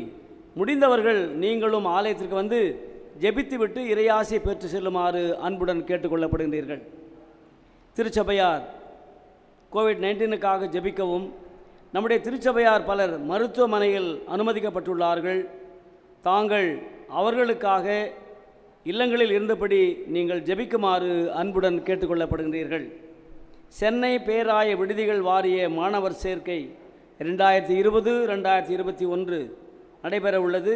சிஎஸ்ஐ தொடக்கப்பள்ளி, நடுநிலைப்பள்ளி, சிஎஸ்ஐ சில்வர் நர்சரி பள்ளியில் 5ஆம் வகுப்பு படிக்கும் மாணவர் மாணவியர்கள் மட்டுமே விடுதி சேர்க்கைக்கு விண்ணப்பிக்க தகுதியுடையவர்கள் ஆவார்கள். அதனுடைய அப்ளிகேஷன் விலை ரூபாய் 50. பூர்த்தி செய்யப்பட்ட அப்ளிகேஷன் 20/5/2021 அன்று பேராய விடுதி வாரியத்திற்கு நீங்கள் அனுப்பி வைக்க வேண்டும். 2020-21 ஆண்டுக்கான சந்தா கவர் செலுத்தாதவர்கள் இந்த வாரத்திற்குள் ஆலயத்தில் வைக்கப்பட்டுள்ள பெட்டியில் வந்து செலுத்துமாறு கேட்டுக்கொள்ளப்படுகிறீர்கள். மற்றும் 2021-2022 ஆண்டுக்கான புதிய சந்தா கவர்கள் உங்களுக்கு கொடுப்பதற்கு வசதியாயிருக்கும் என்பதையும் திருச்சபையாருக்கு தெரிவித்துக் கொள்கின்றோம். இந்த வாரம் தங்கள் பிறந்தநாளை காண்பவர்கள்: இன்று திரு T Johnson, S Alexander, R Ramesh, A Sekaran, J Emmanuel, S Devan, Angel Rajakumari, doctor mister Prema Solomon, Glory Vasantha Ruby, wife of mister G James. 10/5 திங்களன்று mister V Gunasekar, J Stalin, comforter Jeyakaran, S Joseph, S Kumar, R Sanjay, P Raghunath, missus A Salome Amos, Gracy Aruldas, Sulochana, wife of mister A Rajadas, Vinolia Varaselvi, wife of mister Vijayamanickam, Victoria, wife of mister K Arulraj, mister S Praveen Samuel, mister V Sekar. 11/5 செவ்வாய்க்கிழமையன்று mister Reuben Benjamin, Saral Mary, mister Radha Samuel, Jessica, mister M Mohanraj, missus Vijayaselvi, wife of mister Kamalanathan, mister Lily Theresa, wife of mister Arunkumar Samuel, V Stalin, Arun Prabhudas, son of mister A Vedanayagam, Abhishek Raj, son of mister G Selvaraj, Jason, son of mister Solomon, mister Joyce Rani, wife of mister Binu Bhaskar. 12/5 புதன்கிழமையன்று mister Sathishkumar, Deepak Raj, son of mister Suresh Raj, mister Annadurai, mister Prasad, A Shalini, doctor mister N Anandan, mister Angeline Mrinalini, wife of mister Praveen Samuel. 13/5 வியாழக்கிழமையன்று mister A Amirtharaj, mister Deborah Shanthi, mister P Sathyanathan, mister V Samuel Vilvarajan Victor, mister Matilda Lizzy Victor, mister S Vaiyath Arasi, wife of Kalyanakumar, Paul Priyaraj, miss S Glory, wife of mister Sugunakumar, Catherine Sells, doctor mister Michael Raj, Y Angel, doctor mister Yesupatham, Mercy Rani, doctor mister Ashokkumar, Joshua Paul, Jordan Paul, Shalom Glory. 14/5 வெள்ளிக்கிழமையன்று Albert Premakumar, mister S Arputharaj, son of mister S Simondas, T Caleb Samraj, son of mister Kennedy Durai, S Akshaya, doctor of mister Suresh Raj, Abel Joyson, son of mister Gideon Chakravarthy, R Pooja, doctor mister Rajasekar, Emmanuel, son of mister Raghu Robin, Ashok Daniel, son of Sam Justin. 15/5 சனிக்கிழமையன்று missus Ammu Priyadharshini, wife miss Darwin Lloyd, M Florence Vatsala, doctor miss Arulmani, missus Chandra Jebakumari, R Rajkumar, missus M Tamilselvi, wife miss John Mathivanan, M Samuel Devakumar, Paul Dakshinamurthy, Paul Vijayakumar, E Godson, missus MD S Rani. இவர்கள் மேலும் பல பிறந்தநாளை காணவும் கண்டு ஆண்டவருக்கு நன்றி சொல்லவும் திருச்சபையின் சார்பாக வாழ்த்துகிறோம். திருமண நாளை காணும் தம்பதியர்கள்: 9/5 இன்று திருமதி திரு தர்மராஜ் பெஞ்சமின், திரு டி மோகன், திருமதி பாப்பு லிடியா, திரு ஜி ஸ்டாலின், திருமதி ஜெயந்தி, திரு எஸ் பிரபாகரன், திருமதி நந்தினி, தீபன், திருமதி கேத்ரின் எப்சிபா. 10/5 திங்களன்று மிஸ்டர் ஜி ஜேம்ஸ், திருமதி Glory Vasantha Ruby, Mister Emmanuel, திருமதி Vijaya, Mister M Francis, Mrs Nithya Kalyani, திருமதி திரு எஸ் மகிமைதாஸ், திரு எஸ்டி அன்பரசு, திருமதி சுஜி, மிஸ்டர் ஏ ராஜராஜன், திருமதி Shirley Poongudi, Mister Godson Vinokaran, Mrs Swetha. 11:05 செவ்வாய்க்கிழமை அன்று திரு எஸ் தேவன், திருமதி ஜான்சி ஃப்ளோரா. 12:05 புதன்கிழமை அன்று திரு டிபி கருணாகரன், திருமதி லதா. திரு Aaron Justin Samuel, mister Durgal Vennila, mister RP Gnanaiah D'Silva, missus Vandana Vijayapriya, திரு ராபின் ராஜ்குமார், மிஸ்ஸஸ் ஜோஸ்பின். 13:05 வியாழன் அன்று மிஸ்டர் ராஜசேகரன், மிஸ்ஸஸ் சந்திரலேகா. 14:05 வெள்ளிக்கிழமை அன்று கம்ஃபர்டர் ஜெயகரன், மிஸ்ஸஸ் செல்வி, திரு ரகு ராபின், திருமதி Sangeetha, mister Rajan, missus Pramila, mister Daniel Praveenkumar, missus Prasanna. 15:05 சனிக்கிழமை அன்று mister Augustine, missus Lydia Caroline, திரு ஸ்ரீதர்ராஜ், திருமதி புனிதா. இவர்கள் மேலும் பல திருமண நாளை காணவும் கண்டு ஆண்டவருக்கு நன்றி சொல்லவும் திருச்சபையின் சார்பாக வாழ்த்துகிறோம். கடந்த வார காணிக்கை விவரம்: சபை சந்தா 5,960 ரூபாய், ஏழைகள் நிதி 1,770 ரூபாய், நற்செய்தி பணி நிதி 1,460 ரூபாய், கட்டட நிதியாக 3,070 ரூபாய், முதியோர் ஐக்கிய சங்கத்தின் மூலமாக 430 ரூபாய், பெண்கள் ஐக்கியத்தின் மூலமாக 400 ரூபாய், ஆண்கள் ஐக்கியத்தின் மூலமாக 340 ரூபாய், வாலிபர் ஐக்கிய சங்கத்தின் மூலமாக 160 ரூபாய், கல்லறை நிதியாக 1,200 ரூபாய், நன்றிப்படையல் காணிக்கை 2,270 ரூபாய், கல்லறை கட்டணம் 13,500 ரூபாய். ஆக மொத்தம் 30,560 ரூபாய். நன்றி காணிக்கை மிஸ்டர் கே ரவி, மிஸ்ஸஸ் கருணாபாய் 500 ரூபாய், கே ராஜேந்திரன் பிரசாத் 200 ரூபாய், எஸ்எம் சாமியல் மேத்யூ 160 ரூபாய், ரேச்சல் தேன்மொழி 500 ரூபாய், நேம்லெஸ் 910 ரூபாய். நன்றி. எனது அன்புக்குரிய சகோதர சகோதரிகளே, இந்த ஓய்வு நாளில் ஒரு முக்கிய பகுதியாக இந்த உலகத்தையே உலுக்கி கொண்டிருக்கின்ற கொரோனா என்ற கொள்ளை நோய் எல்லா மக்களையும் அழித்து கொண்டிருக்கின்றது. மக்கள் எல்லாம் மண்ணுக்குள் மடிந்து கொண்டிருக்கின்ற சூழ்நிலை, பிணங்களை குவியலாக வைத்து கொளுத்தி கொண்டிருக்கின்ற ஒரு நிலை, மருத்துவமனைகளில் ஆக்சிஜன் பற்றாக்குறை. இப்படிப்பட்ட சூழ்நிலையில் மக்கள் இன்றைக்கு அவதிப்பட்டு கொண்டிருக்கிறார்கள். நாம் திருச்சபை மக்களாக குறிப்பாக அவர்களுக்காக நாம் ஜெபிக்க நாம் கடமைப்பட்டிருக்கிறோம். நம் ஆண்டவர் சுகத்தை கொடுக்கிற ஆண்டவர். ஆண்டவர் சொல்லியிருக்கிறார், கேளுங்கள் அப்பொழுது உங்களுக்கு கொடுக்கப்படும் என்று சொல்லி. ஏதோ பொருளை மட்டுமல்ல, ஆண்டவர் அருளுகின்ற சுகம், பலன், ஜீவன் ஒவ்வொரு நாளும் நமக்கு வேண்டும். இந்த நேரத்தில் அநேகர் நிர்கதியாக இருக்கிறார்கள். பல நிலைகளிலே அழுது கொண்டும் புலம்பிக் கொண்டும் கண்ணீரோடும் கவலையோடும் இருந்து கொண்டிருக்கிறார்கள். எத்தனையோ லட்சக்கணக்கான மக்கள் இன்றைக்கு இந்த கொள்ளை நோயில பாதிக்கப்பட்டு வெளிவர முடியாத ஒரு சூழ்நிலையில நம்பிக்கை இழந்திருக்கிறார்கள்.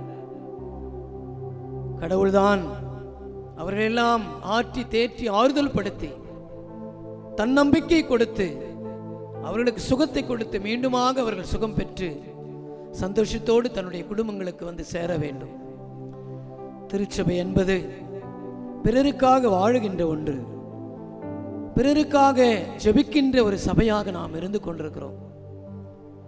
நம்முடைய சில்வர் ஆலயத்தின் வழியாக இப்படிப்பட்ட பாதிக்கப்பட்ட மக்களை நம் கண் முன்பாக கொண்டு வருவோம். என்னுடைய சகோதரன், என்னுடைய சகோதரி இப்படிப்பட்ட நிலையில் இருந்தால் என்னுடைய மனம், என்னுடைய எண்ணம், என்னுடைய சிந்தனை எப்படியாக இருக்கும், அதே போலதான் அவர்களும் என்பதை நாம் நினைத்து பார்த்து நம் ஆண்டவருடைய சமூகத்தில் சுகமாக்கும் ஆண்டவரிடத்தில் நாம் மன்றாடுவோம். ஆண்டவருடைய சமூகத்தில் இன்னும் நாம் அன்பு கூற அழைக்கப்பட்டிருக்கிறோம். ஏகோவாராப்பா, ஏகோவாராப்பா, சுகம் தந்தீரே, நன்றி ஏசையா என்று சொல்லி நாம் இல்லங்களிலிருந்து ஆண்டவருடைய சமூகத்தில் நாம் பாடலாமா? அன்பு கூறுவேன், இன்னும் அதிகமாய் ஆராதிப்பேன் என்ற பாடல் நாம் பொருளுணர்ந்து மனதுருகி ஆண்டவருடைய சமூகத்தில் நாம் முழங்கால் படிட்டு நாம் ஜெபிக்க கடமைப்பட்டிருக்கிறோம். இணைந்து பாடுவோம்.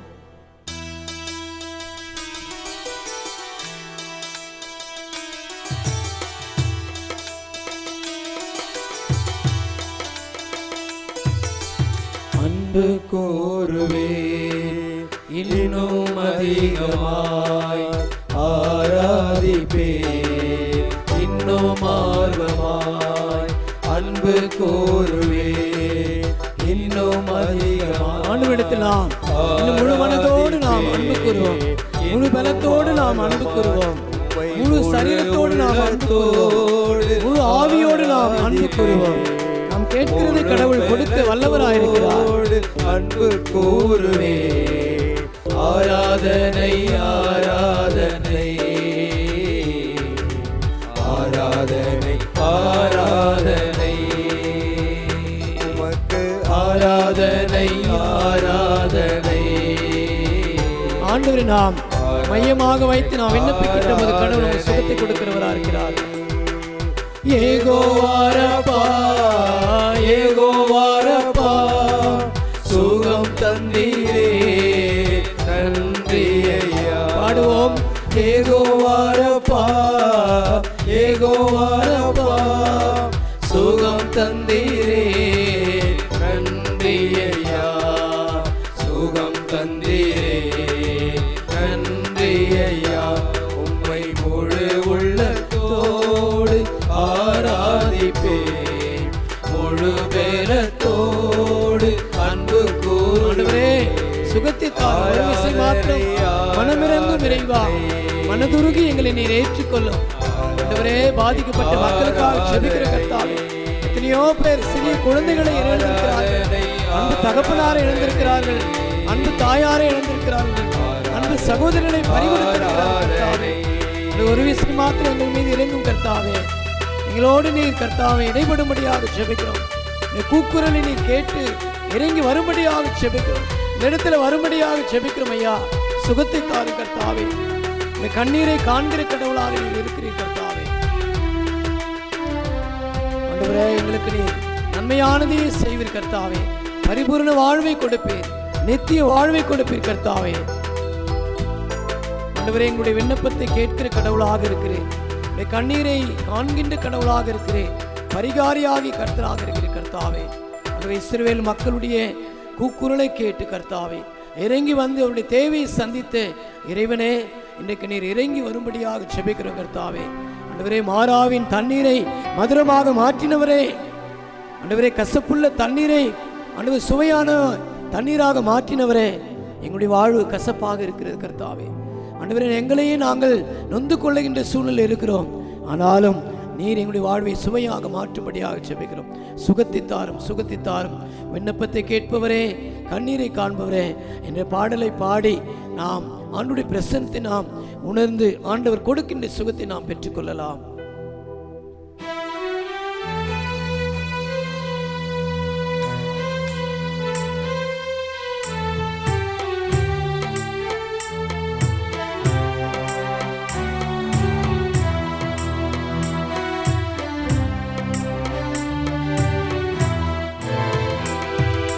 விண்ணப்பத்தை கேட்பவரே,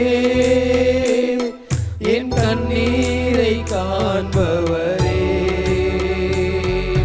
சுகம் தருபவரே, ஸ்தோத்திரம் ஏசையா. விண்ணப்பத்தை கேட்பவரே, என் கண்ணீரை காண்பவரே,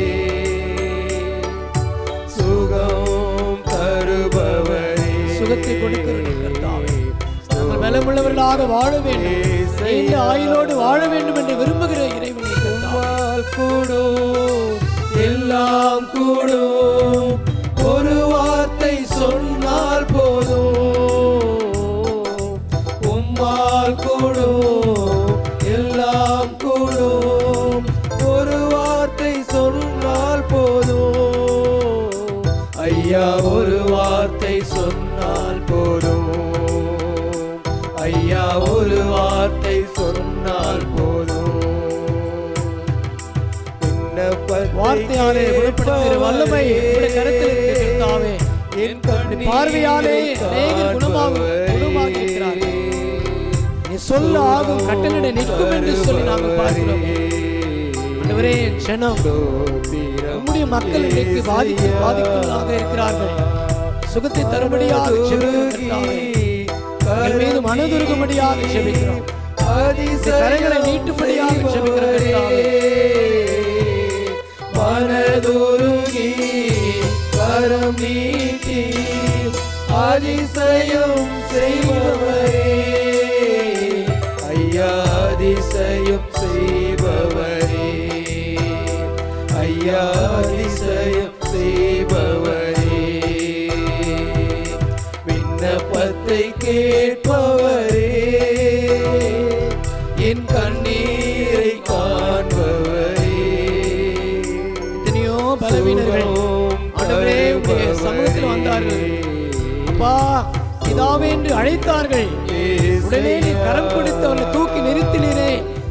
எழுந்து உன் எடுக்கெடுத்துக் கொண்டு நட என்று சொன்னவரே, அந்த வார்த்தையை நாங்கள் எதிர்பார்த்து சொல்லி சுகமாக்கி சித்தம் உண்டு சுத்தமாக என்று சொல்லி சுகமாக்கினி, ஐயா என்று சொல்லி சுகமாக்கினி, ஐயா என்று சொல்லி சுகமாக்கினி. விண்ணப்பத்தை கேட்பவரே, என் கண்ணீரை காண்பவரே, சுகம் கொடிய வியாதி தருபவரே, அருகில கூட செல்ல முடியாத ஒரு சூழ்நிலை நாங்கள் இருந்து கொண்டிருக்கிறோம். நான் நீர் அருகில சென்று அவளை சுகப்படுத்தி கழுவி தூய்மைப்படுத்தி பலத்தையும் சுகத்தையும் பெற்றுக்கொண்டு ஒரு புதிய வாழ்வினீர் புதிய நம்பிக்கை தரும்படியாக ஜெபிக்கிறோம் கர்த்தாவே. ஆண்டவருடைய கிருபை பெரியது. உடைய கிருபையாலே நாங்கள் நிற்கிறோம். உடைய கிருபை எங்களை சூழ்ந்து கொண்டதற்காக நன்றி செலுத்துகிறோம். என் கிருபை உனக்கு போதும் என்று சொன்ன தேவனே, உன்னுடைய பலவீனத்தில் என்னுடைய பலன் பரிபூரணமாய் விளங்கும் என்று சொல்லி நாங்கள் பலவீனர்கள் விழுந்து போகிறவர்கள் கர்த்தாவே எங்களை நீ சுகப்படுத்தும்படியாக ஜெபிக்கிறோம். அப்பா உன் கிருபைகளால் என்ற பாடல் நாம் பாடி ஆண்டவராக இயேசுவை நாம் நம் சொந்த ரட்சகராக நாம் அழைத்து நம்முடைய பலவீனங்களிலே நம்முடைய சுகவீனங்கள் மத்தியில் கடவுள் நமக்கு சுகத்தை கொடுப்பார் என்ற நம்பிக்கை இந்த பாடலை நாம் பாடுவோம். வியாதியின் நேரத்தில் தாங்கின கிருபை என்ற பாடலை நாம் பாடலாம்.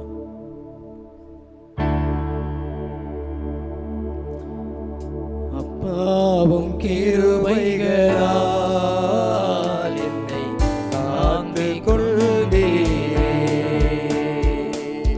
அப்பாவும் கிருபைகளால் என்னை அணைத்துக் கொள்வீரே,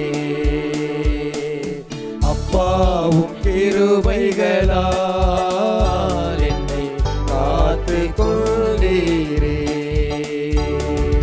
அப்பாவும் கிருபைகளால் என்னை அணைத்துக் கொள்வீரே.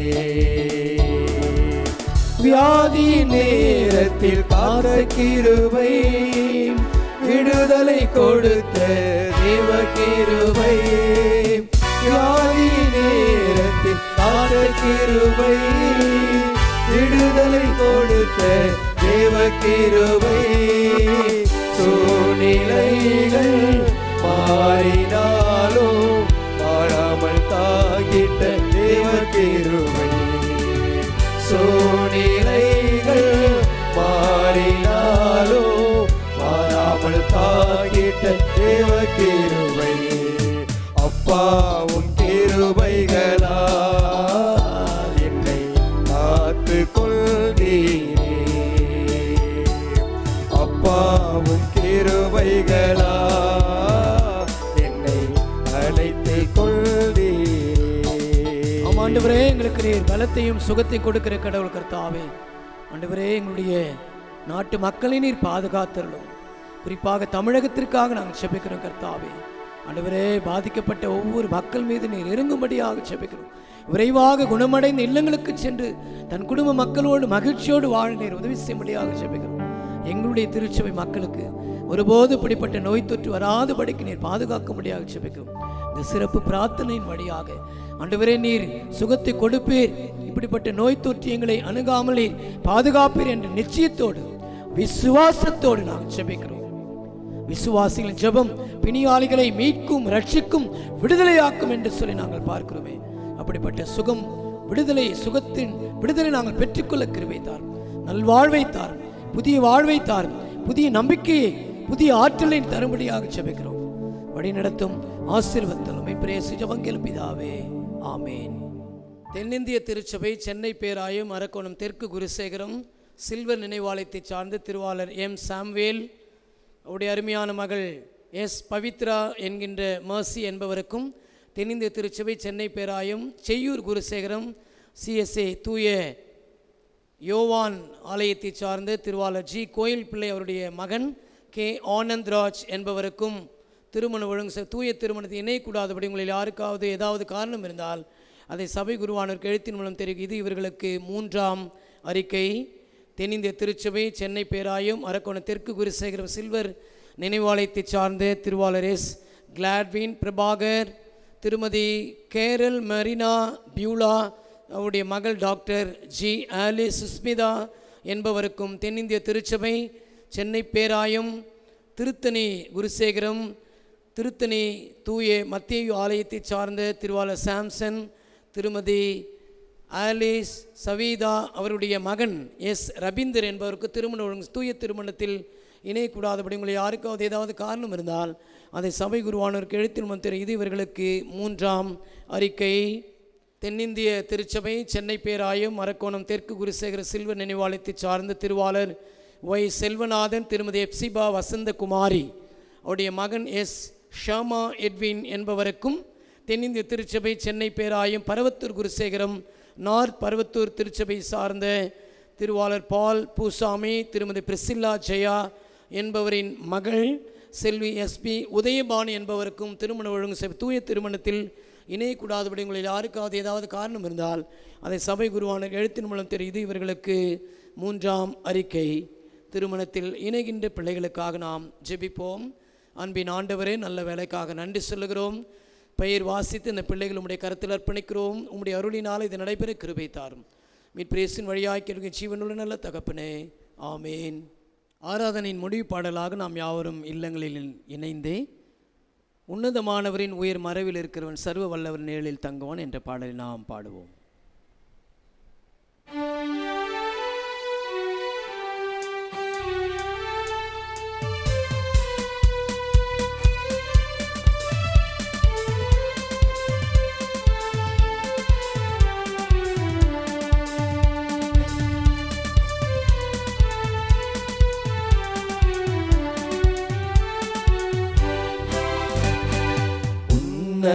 உன்னதமானவரின் உயர் மறைவில் இருக்கிறவன் சர்வ வல்லவரின் நிழலில் தங்குவான். இது பரமசிலாக்கியமே.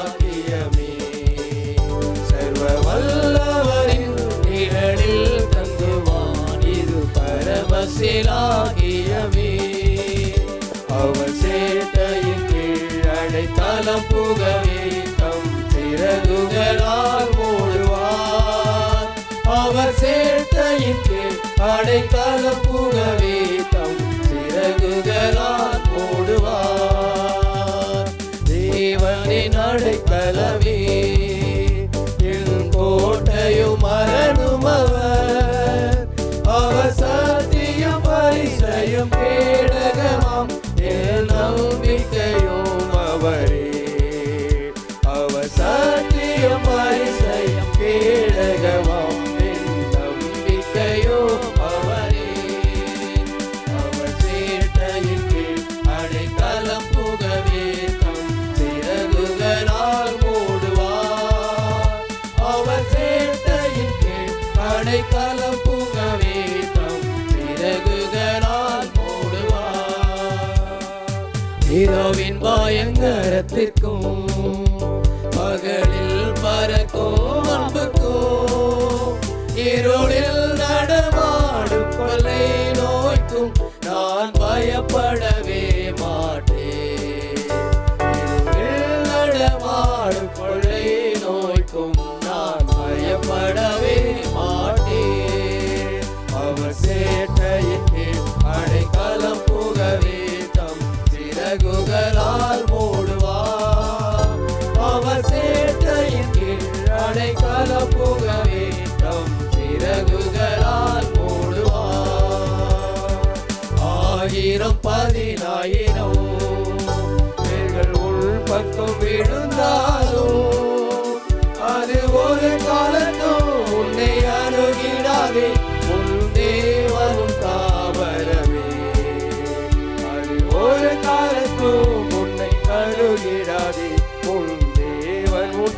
வரவே அவர் சேட்டையின் கீழ் அடைக்கலம் புகவே தம் சிறகுகளால் மூடுவார் அவர் சேட்டையின் கீழ் அடைக்கலம் புகவே தம் சிறகுகளால் மூடுவார்.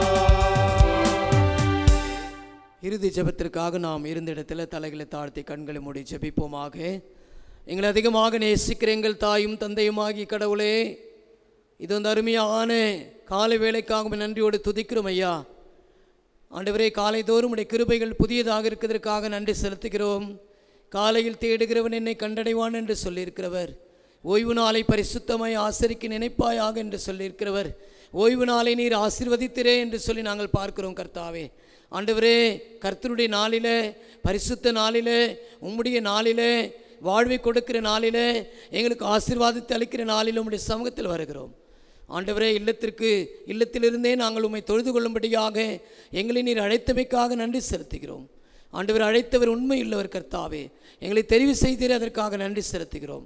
இந்த அருமையான நேரத்தில் கூட எங்களுடைய உலக நாட்டின் அமைதிக்காக, கொரோனாவில் பாதிக்கப்பட்டிருக்க ஒவ்வொரு ஆத்துமா மக்களுக்காக, ஆண்டவர் பாதிக்கப்பட்ட ஒவ்வொருவருக்காக செபிக்கிறோம். ஆண்டவர் சுகத்தை தாரும், பலத்தை தாரும். இவனுடைய இந்திய தேசத்திற்காக, எங்களை ஆளுகை செய்கிறவர்களுக்காக, இவனுடைய தமிழகத்திற்காக, எங்களை ஆளுகை செய்கிறவர்களுக்காக, எங்களுடைய திருச்சபைக்காக, எங்களுடைய பேராயருக்காக, பேராய குடும்பத்திற்காக, எங்களுடைய பேராயத்திற்காக நாங்கள் ஜெபிக்கிறோம். கல்லூரிகள், பள்ளிகள், மருத்துவமனைகள், நலத்திட்டங்கள் எல்லாவற்றிற்காக நாங்கள் ஜெபிக்கிறோம். கர்த்தாவே, இந்த அருமையான நேரத்தில் எங்களுடைய குருசேகத்தினுடைய செயலாளர், பொருளாளர், சேகரக்குழு அங்கத்தினர்கள், ஊழியர்கள், மூப்பன்மார்கள், திருச்சபை பொறுப்பாளர்கள், ஒவ்வொருவருக்காக, ஐக்கிய சங்க பொறுப்பாளர்கள் எல்லாருக்காக ஜெபிக்கிறோம். ஆண்டவர், இந்த நாளில் கூட விசேஷமாக ஆலயம் ஆண்டவர் மூடப்பட்டிருக்கின்ற சூழ்நிலையில், ஆண்டவரே, இந்த நாளில் நாங்கள் ஆலயத்திற்கு செல்ல முடியவில்லை என்று ஏக்கத்தோடும் இருக்கிற மக்களுக்காக நாங்கள் ஜெபிக்கிறோம். கர்த்தாவே, குறிப்பாக சிறப்பாக ஆண்டவரே, எங்களுடைய ஒவ்வொரு மக்களின் கண்ணோக்கி பாரும். என் ஜனத்திற்கு மீட்பை தாரும், என் ஜனத்திற்கு ரட்சிப்பை தாரும், என் ஜனத்திற்கு சுகத்தை தாரும், என் ஜனத்திற்கு பலத்தை தாரும் என்று நாங்கள் கேட்கிறோம். இறைவா, இந்த நாளில் கூட இந்த காணொளி வழியாக ஆண்டவர் உம்முடைய வார்த்தை கேட்கும்படியாக, உம்முடைய வசனத்தை வாசிக்கும்படியாக, உம்மை குறித்து பாடும்படியாக, ஜெபிக்கும்படியாக ஒரு தருணத்தை கொடுத்திரே. நன்றியோடு ஸ்தோத்திரிக்கிற கர்த்தாவே. ஆண்டவரே, நாங்கள் ஆலயத்திற்கு வந்து ஆண்டவரே, ஒருவேளை எங்களுக்கு நேரம் இருக்கின்ற போதெல்லாம் ஆண்டவரை ஜெபித்து, ஆண்டவரே, ஒருவேளை ஆண்டவரே உம்முடைய சமூகத்தில் நாங்கள் ஆசீர்வாதத்தை பெற்றுக்கொள்ள நீர் உதவி செய்யும்படியாக நாங்கள் ஜெபிக்கிறோம். ஆண்டவர், இந்த நாளில் கூட எங்களை முழுமையாக தாழ்த்தி உம்முடைய பொற்பாதத்தில் அர்ப்பணிக்கிறோம். வழிநடத்தும், ஆசீர்வதித்தருளும். சுகவீனமாக இருக்கிறவர்களுக்காக ஜெபிக்கிறோம். சுகத்தை தாரும். மீட்பரேசின் வழியாய் கேட்கிறோம் எங்கள் ஜீவனுள்ள நல்ல தகப்பனே, ஆமேன். சேர்ந்து சொல்லுவோம். என் ஆத்துமாவே கர்த்தரை ஸ்தோத்திரி, என் முழுமே பரிசுத்த நாமத்தை ஸ்தோத்திரி. என் ஆத்துமாவே கர்த்தரை ஸ்தோத்திரி, அவர் செய்த சகல உபகாரங்களையும் மறவாதே. ஆமேன். நம்முடைய ஆண்டவராகிய இயேசு கிறிஸ்துவின் கிருபையும், பிதாவாகிய கடவுளுடைய அன்பும், தூய ஆவியின் அன்பின் ஐக்கியம், சந்தோஷம், சமாதானம், உயிர்த்தெழுதல் நம்பிக்கை நம் அனைவரோடும், நம்முடைய குடும்பத்து மக்களோடும், நம்முடைய பிள்ளைகளோடும், பிள்ளைகளுடைய எதிர்காலத்தோடும், உடல்பல சுகத்தோடும் இன்றும் என்று சதா காலம் தங்கி நிலைத்திருப்பாராக.